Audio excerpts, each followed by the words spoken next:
नमस्कार। आज आप लोगों के लिए एक नई कुंडली लेकर आया हूँ। ये एक फीमेल की कुंडली है, स्त्री की। पहले कुंडली शेयर करता हूँ आप लोगों से।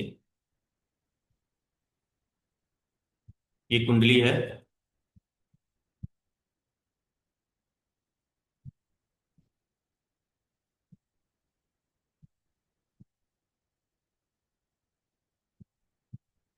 ये जन्म तिथि है। 14 जुलाई 2002 का जन्म है। सुबह के 8:45 का समय है। दिल्ली का जन्म है, जन्मस्थान दिल्ली।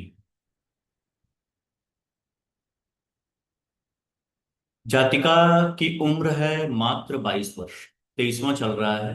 1 डेढ़ महीने बाद 23 पूरा हो जाएगा।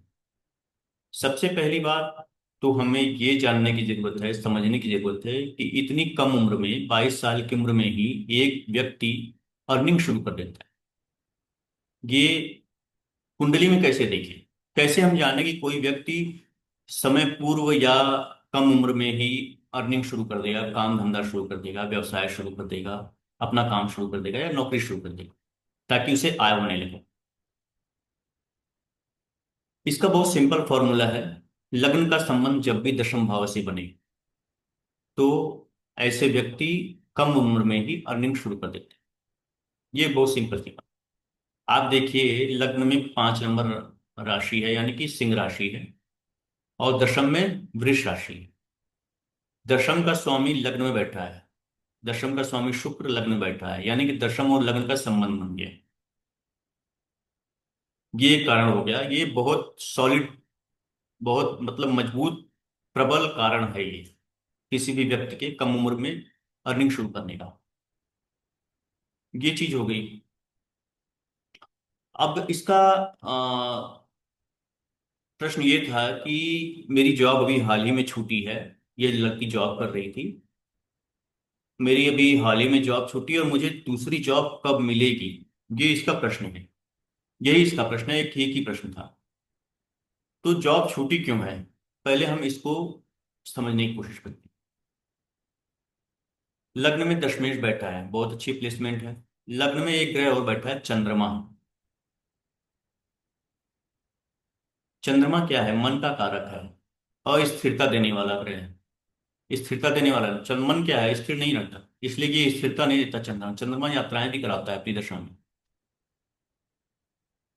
लेकिन एक चीज और देखने वाली बात है कि यहाँ स्थिर राशि है, केंद्र में चारों स्थिर राशियां बैठी हैं। दशम में भी वही है, लग्न में भी वही है। जातिका अपने जीवन में स्थिरता चाहने वाली जातिका होगी, लेकिन हो सकता है कि ग्रहों का कुछ ऐसा प्रभाव हो कि जातिका चाह के भी स्थिर जीवन शैली न अपना पाए। अब देखिए, लग्न में ही चंद्रमा बैठा है। चंद्रमा कौन है? द्वादशीश, द्वादश का स्वामी। द्वादश भाव क्या है? यात्रा का है, लंबी दूरी यात्रा का है, विदेश यात्रा का है, घर से दूर रहने का है। शुक्र कौन है? शुक्र आप देखिए कि तीसरे भाव का स्वामी है। तीसरा भाव क्या है? चौथे भाव का 12वां भाव। ये घर है, तो ये घर से दूर रहने वाला स्थान है, घर की हानि का है। यानी कि ये भी यात्रा का ही हो गया। मतलब 12वें का स्वामी और तीसरे का स्वामी ये दोनों लगन में आके बैठ गए। मतलब ये जातिका स्थिरता चाह के भी स्थिरता स्थिर रह नहीं पाएगी। इसे यात्रा करनी ही करनी है, दूर रहना ही रहना है, घूमना फिरना है ही है। इसमें कोई संदेह नहीं। अब दशम भाव, प्रश्न दशम से संबंधित था। दशम में क्या बैठा हुआ है? दशम में राहु और शनि बैठे हैं। राहु शनि क्या है? पापी ग्रह हैं, क्रूर ग्रह हैं, अशुभ ग्रह हैं, अलगावकारी प्रभाव देने वाले ग्रह हैं, पृथककारी प्रभाव रखते हैं ये दोनों ग्रह। Separative effects. ये जहां बैठेंगे या जहां देखेंगे, उस भाव से संबंधित प्रभावों से पृथक कर देंगे जातक। यानी कि जातिका अच्छी खासी नौकरी कर रही थी और इन ग्रहों ने उसे अपनी नौकरी से अलग कर दिया। दशा क्या चल रही थी? दशा भी देखिए आप, चंद्रमा की महादशा चल रही है। राहु का अंतर चल रहा है, अंतर दशा राहु की है और प्रत्यंतर दशा शनि की है। ये कब से स्टार्ट हुआ है? 19 मई 2025। अभी 14 दिन पहले, 2 हफ्ते पहले। अभी 2 हफ्ते पहले स्टार्ट हुआ है और लगते ही इसने इसकी जॉब छुड़वा दी। इसके पहले आप देखिए गुरु का प्रत्यंतर था। गुरु के पहले राहु का प्रत्यंतर था। और उसके पहले मंगल की अंतर्दशा थी। तो ये सारे प्लैनेट्स जिनकी दशाएं पीछे बीती हैं, उनकी दशाएं भी अच्छी नहीं हैं। क्यों? राहु राहु के बाद के अंतर में राहु का प्रत्यंतर शुरू हुआ, वो तो आप देख ही रहे हैं कैसा है। इसके पहले गुरु का राहु के प्रत्यंतर के बाद गुरु का प्रत्यंतर था। गुरु कहाँ बैठा है? ब्रह्म में। किसके साथ बैठा है? मंगल के साथ। मंगल क्या है? लड़ाई झगड़े का कारक, विवाद का कारक। और ब्रह्म भाव क्या है? हानि का। तो ये कहीं न कहीं जातिका को अपने कर्म क्षेत्र, यानी कि जो वर्क प्लेस है, जहाँ पे वो जॉब करती थी, वहां पे उसके सीनियर्स के साथ, जूनियर्स के साथ, कलीग्स के साथ कुछ न कुछ विवाद जरूर रहता हुआ। ये जातिका संतुष्ट नहीं होगी अपने वर्क प्लेस से। उसको वहां की परिस्थितियां, वहां का माहौल इसे परेशान करता रहा। मानसिक रूप से, शारीरिक रूप से कुछ न कुछ बातों को लेकर के लोगों से विवाद इसका हो जाता होगा। जातिका डोमिनेटिंग नेचर की है। ये जातिका, यहाँ देखिए सिंह राशि है। जातिका और सूर्य बहुत बलवान है। यहाँ देखिए षडबल में, ये षडबल है। सबसे अधिक ये षडबल का बल दिया हुआ है। सबसे अधिक बलवान सूर्य है। सूर्य बहुत बलवान है। सूर्य क्या है? सूर्य मान है, अभिमान है। सूर्य गुस्सा है। सूर्य लीडर है। तो ये जातिका ना ना किसी से दबने वाली है, ना किसी से झुकने वाली है, ना समझौता वाली है। अगर कोई विवाद हुआ भी छोटा मोटा, तो ये समझौते नहीं कर सकती, छोड़ देगी। लेकिन समझौते नहीं करेगी कतई। ये इसकी मूल समस्या है। अगर ये समझौता कर लेती तो ये जॉब इसकी याद बनी रहती। लेकिन इसने समझौतावादी न होने की वजह से इसकी जॉब छूट गई। अब इसका प्रश्न ये था कि इसका जॉब मिलेगी कब। आप देखिए वर्तमान में शनि का प्रत्यंचल चल रहा है। ये 13 अगस्त को खत्म होगा। 13 अगस्त को। अब ये शनि का प्रत्यंतर जब तक है तब तक मिलने, हालांकि ये दशा में बैठा है, लेकिन ये राहु के साथ है। तो ग्रहों की युति भी होती है ना, वो प्रभाव एक दूसरे पे डालती है। ये शनि का प्रत्यंतर चल रहा है तो राहु के साथ बैठा है, तो राहु अपना इफेक्ट उसके ऊपर डाल देगा। यानी कि ये अलगावकारी ग्रह है, वो भी है, ये भी अलगावकारी प्रभाव आ गया डबल आके। अब ये बुध का प्रत्यंतर आएगा 13 अगस्त को। बुध क्या है? बुध लाभ का स्वामी है। बुध धन का स्वामी है। लाभ और धन दोनों आना शुरू हो जाएगा बुध के प्रत्यंतर में। ये एक आदर्श भाव जो लाभ का है, ये इच्छा पूर्ति का भी होता है। अब जातिका की इच्छा है जॉब पाना, तो ये बुध का प्रत्यंतर जब आएगा तो इसकी इच्छा पूर्ति हो जाएगी। लग्नेश भी वहीं जाके बैठा है, लग्न का भी साथ आ जाएगा। इसके अलावा एक बहुत अच्छी बात यह है कि इस मिथुन राशि से वर्तमान में गुरु का गोचर हो रहा है। गुरु इन दोनों ग्रहों के ऊपर से ट्रांजिट कर रहा है। गुरु का गोचर शुभ होता है, जिस भी भाव से हो। और जन्मकालीन चंद्रमा, जन्मकालीन लग्न से एकादश में गुरु का गोचर अत्यंत शुभ होता है। लग्नेश और प्रत्यंतर दशा के ऊपर से, लाभेश के ऊपर से गुरु का गोचर होगा, तो इसे जो अगली जॉब मिलेगी, ये बहुत अच्छी और संतुष्ट करने वाली जॉब मिलेगी, सेटिस्फैक्शन देने वाली जॉब मिलेगी। ये पक्का। अब इन चीजों को हमें कि जॉब छूटी क्यों, इसको भी देखने के लिए आप ट्रांजिट को भी देखना जरूरी है। ट्रांजिट को भी देखना जरूरी है।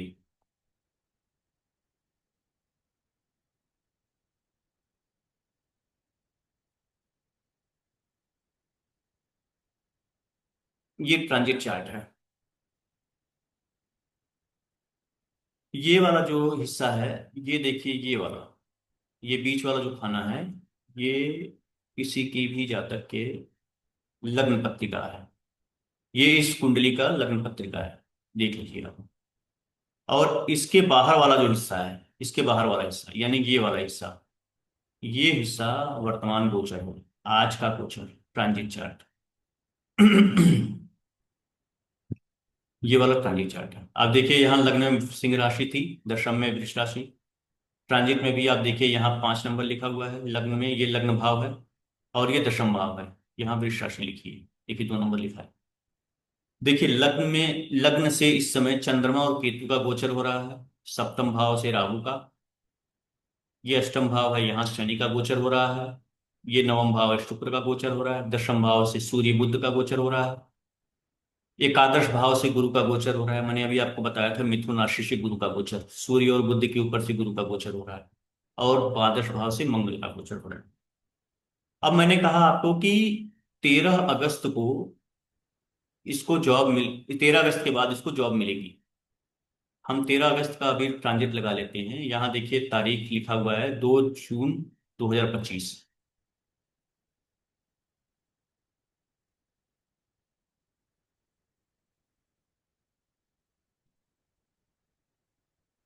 ये 13 अगस्त हो गया। 13 अगस्त, सॉरी,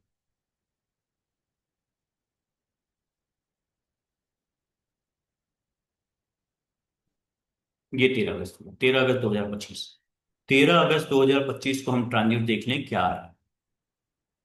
13 अगस्त 2025 के बाद ट्रांजिट आपका सूर्य देखिए 26 डिग्री का 12वें भाव में गोचर कर रहा है।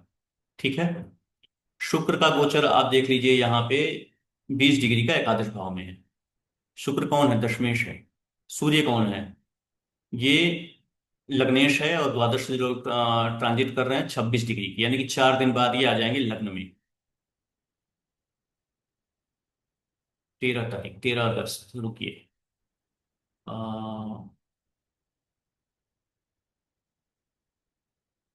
ये देखिए 17 तारीख को लग्न में सूर्य आ गए। ये देख रहे हैं आप, ये देखिए लग्न में सूर्य आ गए 17 तारीख को, यहाँ 17 अगस्त है। और शुक्र आ गए आपके। शुक्र यहाँ है, एकादश भाव में बने हुए हैं। गुरु यहाँ, दो शुभ ग्रहों का गोचर हो रहा है। प्रत्यंतर दशा बुध की इस समय चल रही होगी, स्टार्ट हो जाएगी 17 तारीख। ठीक है। दो शुभ ग्रहों की दृष्टि है, दशमेश की भी दृष्टि और ये गुरु की भी दृष्टि। ये बुध के ऊपर से, लग्नेश के ऊपर से होगी। लग्नेश खुद लग्न से गोचर करेगा।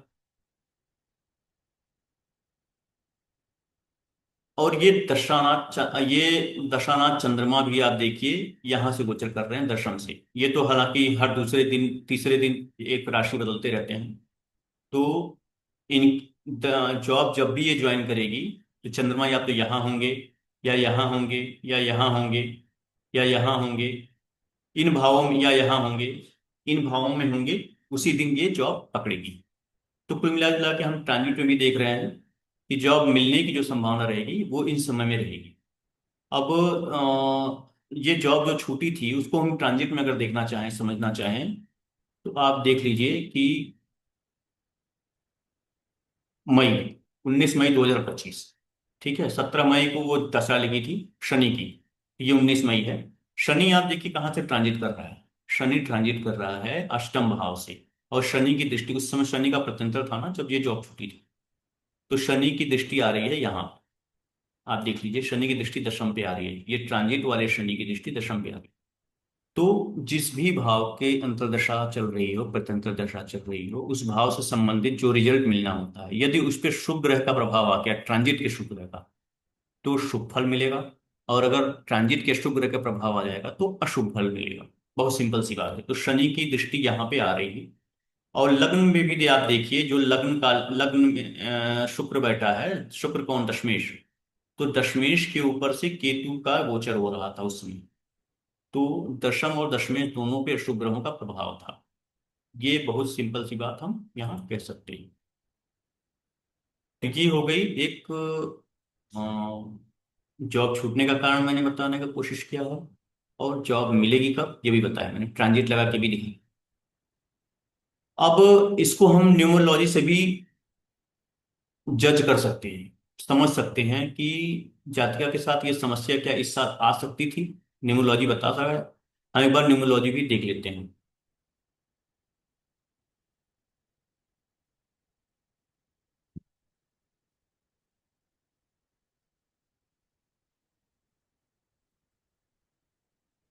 ये देखिए, ये न्यूमरोलॉजी चार्ट है। 14 जुलाई 2002 ये जन्म तिथि। और इसका नेटल चार्ट ये है। ये नेटल चार्ट है, मतलब ये उसके जन्म का जो बेसिक ग्रिड है वो ये है। इसका मूलांक यानी कि बेसिक नंबर ये देखिए 5 है। और डेस्टिनी यानी भाग्यांक 7 नंबर है। ठीक है। इस बेसिक ग्रिड को देख करके हम इस जातिका के बारे में जो बातें कह सकते हैं वो ये है कि ये जातिका डोमिनेटिंग नेचर की है, दबने वाली नहीं है, समझौतावादी नहीं है, गुस्से वाली है थोड़ी, अभिमानी है या स्वाभिमानी कह लीजिए, लीडरशिप क्वालिटी में है, इस क्वालिटी है इसके अंदर, गुणी है, कठोर है लेकिन भावुक भी है, इमोशनल भी है, प्रैक्टिकल भी है, मनी माइंडेड है। मनी माइंडेड बोले तो मनी माइंडेड का मतलब मनी मैनेजमेंट अच्छा है इसका, मतलब सेविंग्स करना जानती है, पैसे बचाने कैसे मोल भाव करना जानती है, लेकिन खर्चीली भी है, अपने ऊपर खर्च करना भी चाहती है, खर्च करने से भी नहीं चुकती होगी। जीवन में यात्राएं करनी पड़ेंगी निश्चित रूप से, चाहे इसकी ट्रेवल में रुचि हो या ना हो, खुशी से करे या विमन से करे, करनी पड़ेगी। जीवन में स्थिरता की कमी रहेगी। छिद्रान्वेषी स्वभाव है इसका। छिद्रान्वेषी का मतलब बाल की खाल निकालने वाला जो लोग होते हैं, जैसे किसी भी चीज में, हर चीज में वो तर्क करते हैं, क्यों और कैसे का प्रश्न चिन्ह खड़ा करते हैं, इस टाइप के लोग। जैसे ऑडिटर लोग होते हैं, रिसर्चर लोग होते हैं, ये ऑडिट ऑडिट में या रिसर्च में हो अगर, ये बहुत अच्छा कर सकती है, नो डाउट, इसमें कोई संदेह नहीं है।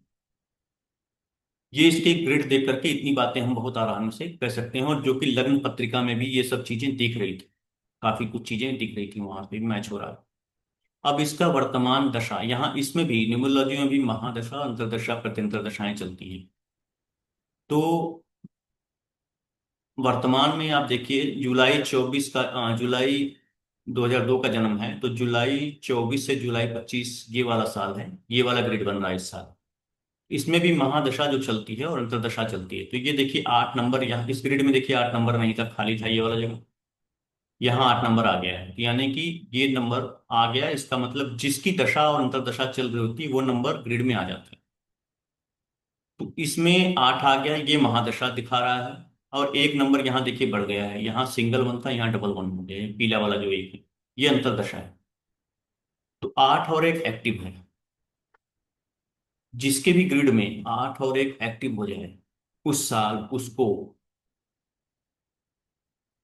मान हानि, पद हानि झेलना पड़ता है। मान सम्मान की हानि होती है, मान अपमान होता है, पद खोना, ये सब चीजें मतलब होती हैं, नो डाउट, इसमें कोई संदेह नहीं। और आप देख ही रहे हैं कि इस जातिका ने जॉब खो दिया इस साल, कुछ मान सम्मान से भी संबंधित कुछ चीजें हुई होंगी जरूर। तो न्यूमरोलॉजी भी कहीं ना कहीं इस चीजों को एक तरह से कहते हैं ना, अप्रूव करता है। लग्न पत्रिका जो चीजें बताती है वो न्यूमरोलॉजी भी अप्रूव करता है, इसमें कोई संदेह नहीं है। तो मैंने एस्ट्रोलॉजी से और न्यूमरोलॉजी दोनों चीजों से देख करके आपको समझाने का प्रयास किया कि किसी भी व्यक्ति को, किसी भी जातक या जातिका को, उसके जो प्रश्न हैं, उसकी जो समस्याएं हैं, उसका समाधान हम किस तरह से दे सकते हैं। इस जातिका को दो एक चीजें कहनी चाहिए कि भाई तुम थोड़ी सी अपने अंदर जो है ना कठोरता है उसमें कमी लाओ, थोड़ी समझौतावादी बनो। कोई जरूरी नहीं है कि हर छोटी छोटी चीजों के लिए खड़ी हो जाओ कि मैं नहीं, ये चीज नहीं मानूंगी, ये चीज नहीं करूंगी। तो ये अच्छी बात नहीं है। इससे क्या होगा, तुम्हें अगर तुम इस तरह से स्ट्रिक्ट रहोगी तो जीवन में हमेशा परेशानियां आएंगी, तो हमेशा परेशानी का सामना करना पड़ेगा, तुम्हारी इस कमी का लोग फायदा उठाएंगे। तो मित्रों, ये रही आज की कुंडली। और अब हम फिर मिलेंगे अगले दिन किसी एक नई कुंडली के साथ, कुछ अलग विषय के साथ, कुछ अलग प्रश्न के साथ। उम्मीद है आप लोगों को अच्छा लगा होगा। मेरा पूरा वीडियो देखने के लिए बहुत बहुत धन्यवाद आप लोगों का। नमस्कार।